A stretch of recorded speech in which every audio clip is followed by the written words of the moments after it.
who is this for? Like, who is the ideal user? What are they experiencing um, in both the long and short COVID?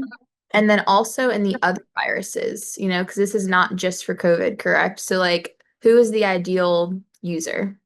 I would say there are kind of three categories of Mhm. people. There are obviously acute infection. And from the diagnostic side, from my days when we were doing, hundreds of thousands of COVID tests and all kinds of other tests, because we didn't just do COVID, we did respiratory pathogen panels, so the flu, bacteria, strep, mycoplasma, you name it, it was in these panels.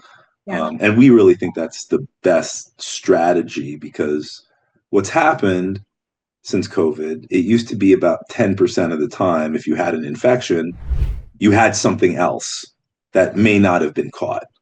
These co-infections, while they were there, they were kind of rarer and they weren't quite as impactful to people. Well, since COVID, that number has shot up from 10% to almost or over 60%.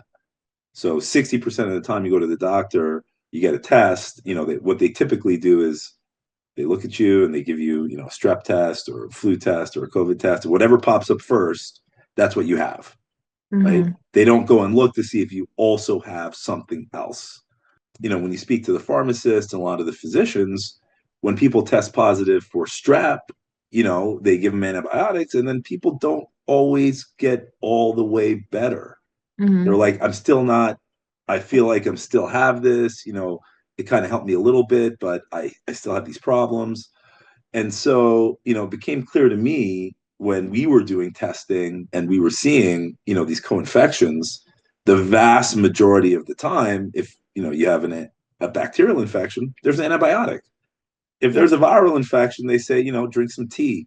And, that's the best we have for you, basically. And, take a lot of vitamin C.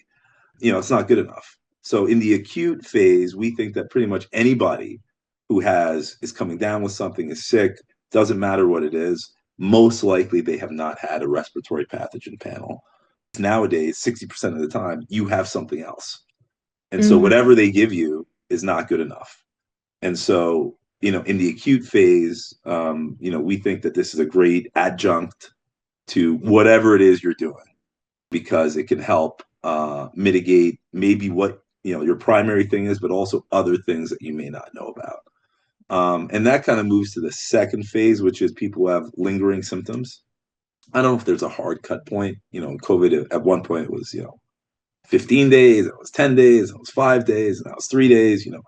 But the idea that you're past the acute phase, whatever that is, and you're not all the way better, right? And this is kind of a danger zone because a lot of people want to go back to normal life. They want to go work out. They want to go do all the things that they used to do when you're completely healthy. But doing those things actually can make you a lot worse because that's when you can kind of push the virus into areas it otherwise wouldn't go into because of your vascularization, working out, for example. During that phase, we think that that's an ideal time to rest, take things a little slower, and then put things into your body that could help you avoid getting into the longer chronic stage.